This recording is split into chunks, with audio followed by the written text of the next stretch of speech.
Doctor ইউনূসের ক্ষমতার লালসা নেই, বললেন কাদের সিদ্দিকী। আগামী কয়েকদিন পরিস্থিতি ঘোলাটে করার চেষ্টা করা হবে, বললেন বদিউল আলম মজুমদার। এর সংবিধান রেখে স্বৈরতন্ত্রের বিলোপ ঘটানো যাবে না, বললেন আলী রিয়াজ। এবং সর্বশেষ জানাবো হাসিনার পতন থেকে আওয়ামী লীগ নেতাদের শিক্ষা। শুনছিলেন সংবাদ শিরোনাম, এবারে বিস্তারিত। ডক্টর ইউনূসের ক্ষমতার লালসা নেই, বললেন কাদের সিদ্দিকী। কৃষক শ্রমিক জনতা লীগের সভাপতি বঙ্গবীর কাদের সিদ্দিকী বলেছেন, দেশের সবাই যদি মনে করেন ডক্টর ইউনূস দীর্ঘদিন ক্ষমতায় থাকবেন বা ওনার ক্ষমতার লালসা আছে, আমি সেটি বিশ্বাস করি না। আমি জানি ওনার ক্ষমতার কোনো লালসা নেই, এরপরও ওনাকে 1 অথবা 2 বছর সময় দিতে হবে দেশটাকে গুছিয়ে তুলতে। তিনি বলেন, এই সরকার যদি দুর্নীতির গলা টিপে না ধরতে পারে তাহলে এই সরকারও মানুষের আস্থা হারাবে। ডক্টর ইউনূসকে এর আগে যদি দেশের কাজে লাগাতে পারতাম তাহলে দেশ অনেক বেশি উপকৃত হতো। ওনার নেতৃত্বে দেশে এবার নতুন সরকার গঠিত হয়েছে, আমি আশা করি এবার দেশের মানুষের আশা আকাঙ্ক্ষা পূরণ হবে। আওয়ামী লীগের সংকটময় এই মুহূর্তে যদি আপনাকে দলের দায়িত্ব দেওয়া হয়, কি করবেন? সাংবাদিকদের এমন প্রশ্নে তিনি বলেন, আমি আওয়ামী লীগ করিনি, আমি বঙ্গবন্ধুর আদর্শের একজন সৈনিক। বঙ্গবন্ধু আর আওয়ামী লীগ এক নয়, আমি আওয়ামী লীগকে নিয়ে ভাবি না, বঙ্গবন্ধু দেশ আর মুক্তিযুদ্ধকে নিয়ে ভাবে। আরেক প্রশ্নে তিনি বলেন, এ সময় জামায়াতকে নিষিদ্ধ করা ঠিক হয়নি, 8 বছর আগেই তো তাদের নিষিদ্ধ করা হয়েছিল। কাদের সিদ্দিকী বলেন, আমি 65 থেকে 66 সাল থেকে আন্দোলনে জড়িত, এরকম বিপর্যয়, ধ্বংস আর জীবনহানি এত অল্প সময়ে দেখিনি। এই দেশটা আওয়ামী লীগ, বিএনপি, জামায়াত ও 14 দলের না, দেশটা 18 কোটি মানুষের। পুলিশকে থানায় ফিরে যাওয়ার অনুরোধ করে কাদের সিদ্দিকী বলেন, আইনের নির্দেশ মেনে চলবেন, কোনো দল, ব্যক্তি বা গোষ্ঠীর নির্দেশ নয়। সারা দেশ আপনাদের পাশে থাকবে। আগামী কয়েকদিন পরিস্থিতি ঘোলাটে করার চেষ্টা হবে, বললেন বদিউল আলম মজুমদার। আগামী কয়েকদিন পরিস্থিতি ঘোলাটে করার অনেক চেষ্টা হবে বলে মন্তব্য করেছেন সুশাসনের জন্য নাগরিকের সম্পাদক বদিউল আলম মজুমদার। তিনি বলেন, ছাত্রদের নেতৃত্বে যে গণবিস্ফোরণ ও যে আকাঙ্ক্ষা তৈরি হয়েছে তা নস্যাৎ করার চেষ্টা শুরু হয়েছে। আগামী কয়েকদিন পরিস্থিতি ঘোলাটে করার অনেক চেষ্টা হবে, সেদিকে সতর্ক দৃষ্টি রাখতে হবে। বদিউল আলম বলেন, স্বাধীনতার চেতনা থেকে বাংলাদেশের যোজন যোজন দূরে। এরশাদ সরকারের পতনের পর 1991 সালে যে চেষ্টা করা হয়েছিল সেটাও ব্যর্থ হয়েছে। এবার যেন ব্যর্থতা না আসে সেজন্য ছাত্র সমাজ ও নাগরিক সমাজকে দায়িত্ব নিতে হবে। সুজন সম্পাদক বলেন, দেশে একটি অসহনীয় অবস্থা তৈরি হয়েছিল, তার ফল এই গণ অভ্যুত্থান।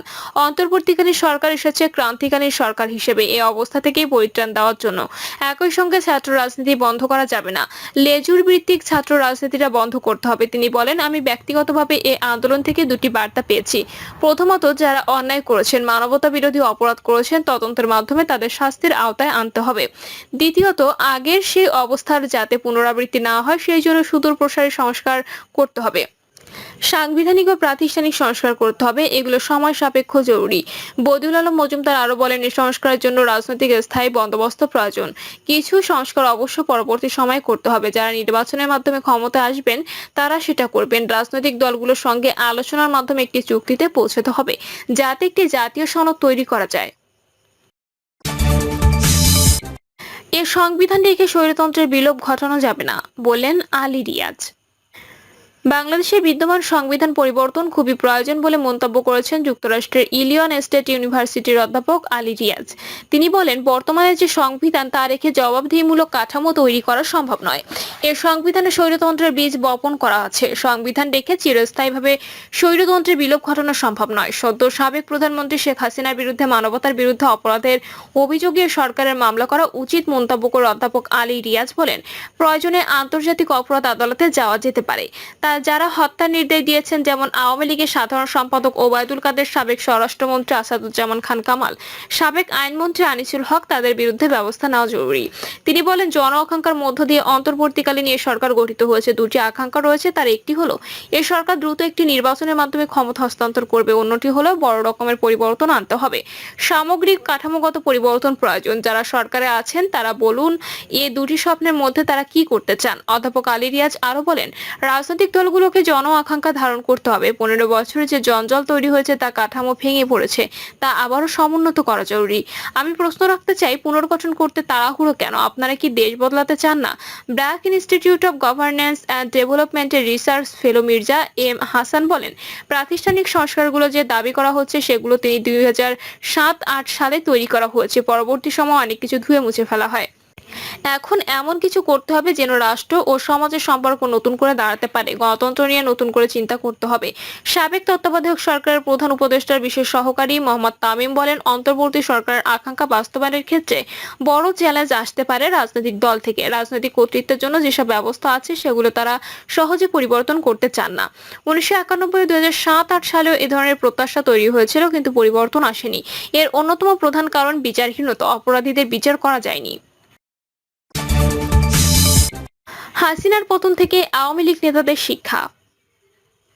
কয়েক সপ্তাহ ধরে বাংলাদেশের রাজনীতিতে একের পর এক যেসব নাটকীয় ঘটনা ঘটছিল তা দেখে বাংলাদেশের বন্ধুপ্রতিম ও প্রতিবেশী দেশগুলো সবার মনে একটি প্রশ্ন ঘুরপাক খাচ্ছিল।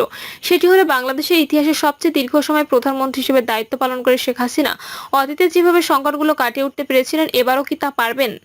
2008 সালে একটি অবাধ, সুষ্ঠু, বিশ্বাসযোগ্য নির্বাচনের মাধ্যমে শেখ হাসিনা ক্ষমতায় এসেছিলেন, কিন্তু তারপর 2014, 2018, 2024 সালে পরপর যে তিনটি নির্বাচনের পর তিনি গদি ধরে রাখেন সেগুলো খুবই বিতর্কিত। এই নির্বাচনগুলো মোটেও অংশগ্রহণমূলক ছিল না। তিনি ক্ষমতাকে এতটাই সুসংহত করেছিলেন যে তাকে প্রায় অজেয় বলে মনে করা হয়েছিল।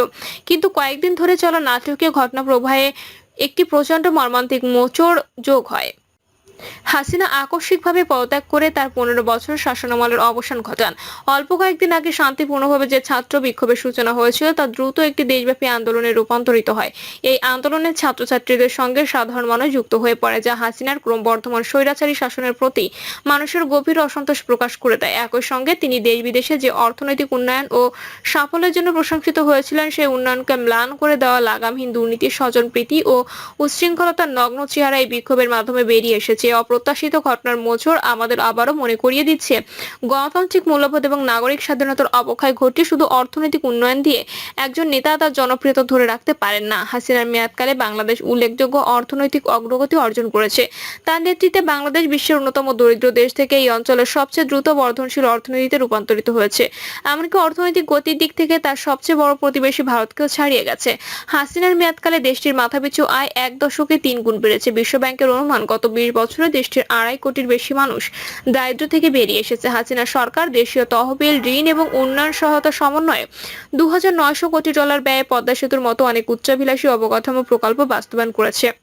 তবে এই অর্থনৈতিক অর্জনের জন্য অনেক মূল্য দিতে হয়েছে। প্রধান বিরোধী দলগুলোর ভোট বর্জন, নামমাত্র ভোটের উপস্থিতি ও সহিংসতা 2014, 18, 2024 সালের সংসদ নির্বাচনের গ্রহণযোগ্যতাকে ক্ষতিগ্রস্ত করেছিল। হাসিনা সরকার নিয়ন্ত্রণ ধরে রাখতে ক্রমবর্ধমানভাবে কঠোরভাবে বল প্রয়োগের উপর নির্ভরশীল হয়ে পড়ে, যা সারা দেশে ভয় ও দমনের পরিবেশ তৈরি করে। সরকার ও ক্ষমতাসীন দলের কর্মীদের সমালোচনা কণ্ঠরোধ করতে এবং মত প্রকাশের স্বাধীনতা, বিশেষ করে অনলাইনে সমালোচনামূলক কন্টেন্ট প্রচার ঠেকাতে সরকার ডিজিটাল নিরাপত্তা আইন জারি করে। শেখ হাসিনা ক্ষমতা নিরঙ্কুশ কেন্দ্র হিসেবে নিজের অবস্থানকে সংহত করার জন্য সংবাদপত্রের স্বাধীনতা খর্ব করেন, নাগরিক অধিকারগুলো পরিকল্পিতভাবে সংকুচিত করেন। হাসিনার মেয়াদকালে একদিকে অর্থনৈতিক উন্নয়নের পারদ চড়েছে, অন্যদিকে গরিব ও ধনীর বৈষম্য বেড়েছে, ব্যাংক কেলেঙ্কারি বেড়েছে, ঋণ খেলাপিদের তালিকা দীর্ঘ থেকে দীর্ঘতর হয়েছে। সামগ্রিক অর্থনৈতিক অগ্রগতি অর্জন সত্ত্বেও ক্রমবর্ধমান অর্থনৈতিক বৈষম্যের সঙ্গে ব্যাপক দুর্নীতি মিলিত হয়ে জনগণের অসন্তোষকে প্রচন্ডভাবে উস্কে দিয়েছে।